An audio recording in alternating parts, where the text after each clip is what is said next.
విశాఖపట్నం గాజువాకలో అంతర్జాతీయ మహిళా దినోత్సవం సందర్భంగా గాజువాకలో ర్యాలీ 100 అడుగుల రోడ్డు నుండి కనితి రోడ్డు మీదుగా రత్నవారి వంటిల్లు వరకు ర్యాలీ జరిగింది.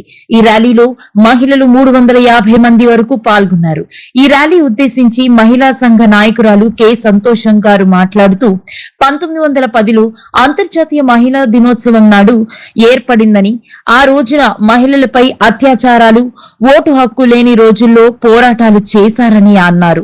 అదేవిధంగా 1973లో ఐక్యరాజ్య సమితిలో అంతర్జాతీయ మహిళా దినోత్సవం జరుపుకోవడం జరిగిందని తెలిపారు. సిఐటియు నాయకులు ఎం రాంబాబు మాట్లాడుతూ సమాజం, కుటుంబం అభివృద్ధి కావడంలో మహిళల పాత్ర చాలా ముఖ్యమైందని అన్నారు. సమాజం ముందు వెళ్లడంలో మహిళలు తీరిక పాత్ర వహించారని అన్నారు. అదేవిధంగా 1917 రష్యాలో విప్లవం జయప్రదం అవడానికి మహిళల కీలక పాత్ర వహించారని, భారతదేశంలో స్వతంత్రం రావడంలో కూడా మహిళలు పోరాటం చేసి సాధించారని, భారతదేశం అభివృద్ధి అవ్వడానికి, భారతదేశం ముందుకు వెళ్లడానికి మహిళా పాత్ర చాలా కీలకమైందని అన్నారు. అదేవిధంగా మహిళలపై అత్యాచారాలు, వేధింపులు లాంటివి సమస్యలతో ఎక్కువ అవుతోందని, మహిళలు బాధపడకూడదు అన్నారు.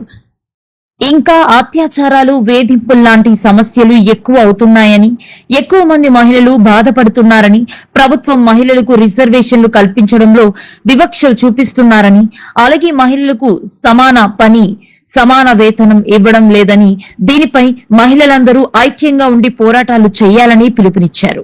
ఈ కార్యక్రమంలో మహిళా సంఘ కార్యదర్శి జి లక్ష్మి, సిఐటియు కార్యదర్శి మున్నిపల్లి, సంఘం కార్యదర్శి గొలగాని అప్పారావు, అంగన్వాడీ నాయకులు చిన్ని అమ్ములు, సాయి సరస్వతి, ఐద్వా నాయకులు దేవి, ఎం శ్రీదేవి, పి యశోద, రాణి, స్వర్ణలత, వేణు మొదలగు వారు నాయకులు అధిక సంఖ్యలో పాల్గొన్నారు.